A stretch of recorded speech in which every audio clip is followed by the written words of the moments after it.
শিবম ডুবে টি-20 ইনিংস এবং বরুণ চক্রবর্তীর ম্যাজিক বোলিংয়ে ইন্ডিয়া নেদারল্যান্ডকে 17 রানে হারিয়ে দিল। প্রথমে ব্যাট করে ইন্ডিয়া 193 রান তোলে, যেখানে একমাত্র শিবম ডুবে যে কিনা শুধু টি-20 ইনিংস খেলে, বাকি সবাই ওয়ান ডে ইনিংস খেলে।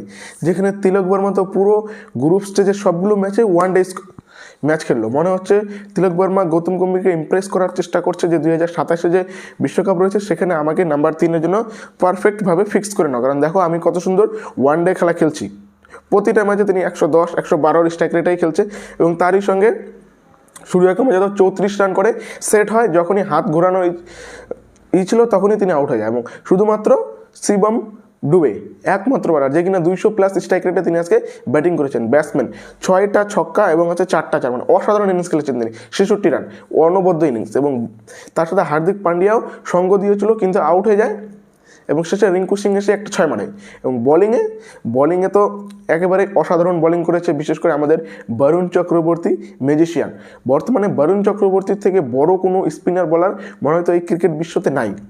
এবং অন্যদিকে আবার হচ্ছে ফাস্ট বোলিংয়ে কিন্তু শিবম দুবে 2টি উইকেট নিয়েছে, হার্দিক পান্ডিয়া উইকেট নিয়েছে এবং জাসপ্রীত বুমরা অসাধারণ ইয়র্কার।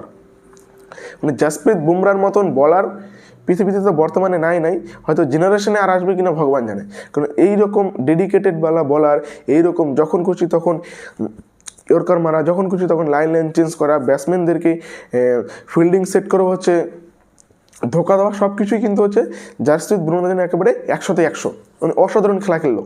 এবং অন্যদিকে আবার ফাইট ব্যাক করেছে ভালো নেদারল্যান্ড, 167 রান করেছে, 76 রান করেছে তারা। প্রথমে আমরা ভেবেছিলাম হয়তো ম্যাচটি আমরা ওয়ান সাইডেড জিতবো, কিন্তু না, তারা হচ্ছে ফাইট ব্যাক দেখিয়েছে এবং তারা নিজেদের খেলাটা কিন্তু খেলেছে, মানে দর্শকদের নিরাশা করেনি। একতরফা ম্যাচটা যে হওয়ার কথা ছিল সেটা কিন্তু হয়নি। প্রায় ম্যাচটা ভালোই হয়েছে, ভালোই লেগেছে। কমসে কম পাকিস্তানের থেকে তো ভালো খেলেছে। ইন্ডিয়ার বিরুদ্ধে পাকিস্তান যেভাবে হারাটা হলো তার থেকে বেশ ভালো খেলেছে।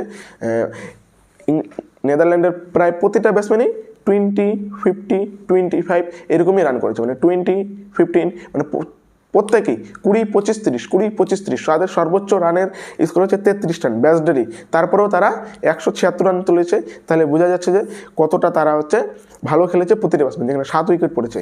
এবং অবশ্যই ইন্ডিয়া গ্রুপ স্টেজের থেকে টপে ফিনিশ করলো এবং ইন্ডিয়ার এর পরবর্তী ম্যাচগুলো তো হচ্ছে জিম্বাবুয়ের সাথে, তারই সঙ্গে হচ্ছে সাউথ আফ্রিকার সাথে। মানে এবার ইন্ডিয়া আসল খেলা শুরু হবে এইবার। তারপরে ওয়েস্ট ইন্ডিজের সাথে। এই হচ্ছে ইন্ডিয়ার এবার ম্যাচ। এবার কিন্তু ইন্ডিয়া দারুণ একটা ফাইট ব্যাক হয়তো করবে, দেখা যাক কী হয়। কারণ এই সুপার 8-এ হচ্ছে আসল খেলা শুরু হবে।